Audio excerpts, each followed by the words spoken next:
un'idea, un progetto che diventa realtà. Abbiamo lavorato intensamente in questo anno per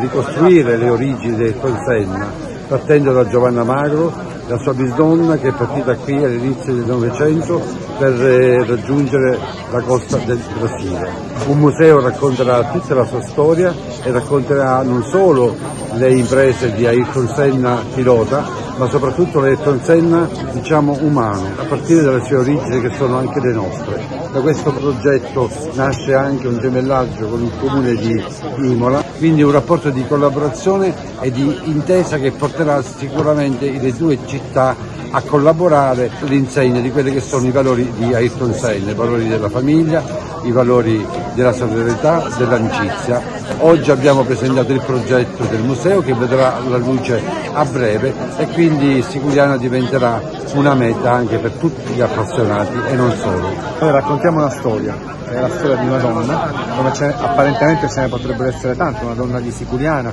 che ha vissuto qui alla fine del 1800 e che però non è né una donna particolare né una storia che poteva restare non raccontata, perché ci lascia un messaggio importante. Il messaggio è quello che alle disgrazie della vita ci si può ribellare, alla condizione difficile della vita ci si può opporre, si può costruire una vita migliore, servono scelte coraggiose e questa donna lo fa perché da qui parte e va in Brasile attraversando l'oceano, andando in un mondo che lei probabilmente neanche sapeva esistesse, lo fa forte di una fede in Dio e di una cristianità profondissima,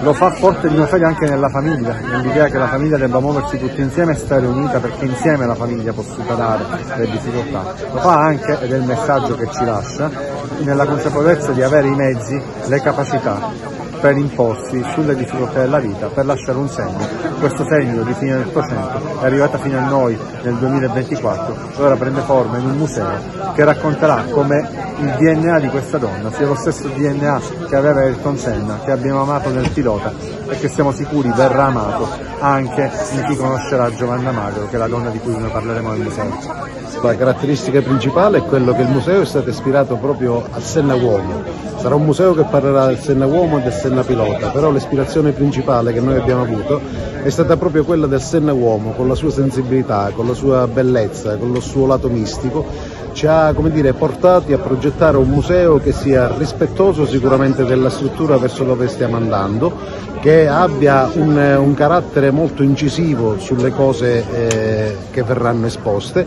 e che sicuramente ha una componente tecnologica. Abbiamo realizzato, perché è in fase di realizzazione, un museo nel quale la componente architettonica e la componente di realtà virtuale siano progettate nello stesso momento, ed è una cosa non usuale, perché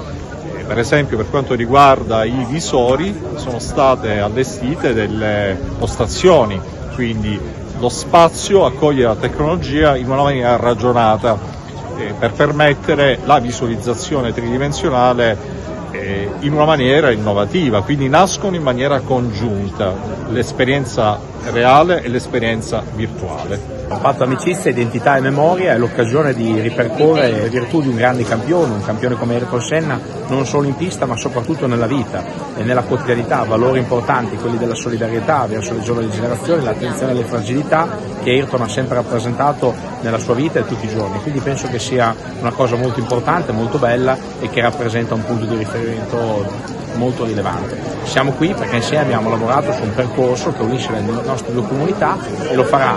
a Imola con tante altre iniziative, con legame con l'autodromo e anche insieme a iniziative con la famiglia Ayrton Senna, e invece qui a Siculiana sempre con la famiglia, anche per rappresentare le origini e un museo nel cuore della città, quindi l'occasione di collegare le nostre due comunità per viverle, scoprirle e sapere anche quello che rappresenta la nostra identità dei due piloti, ma soprattutto di quello che rappresentiamo come paese.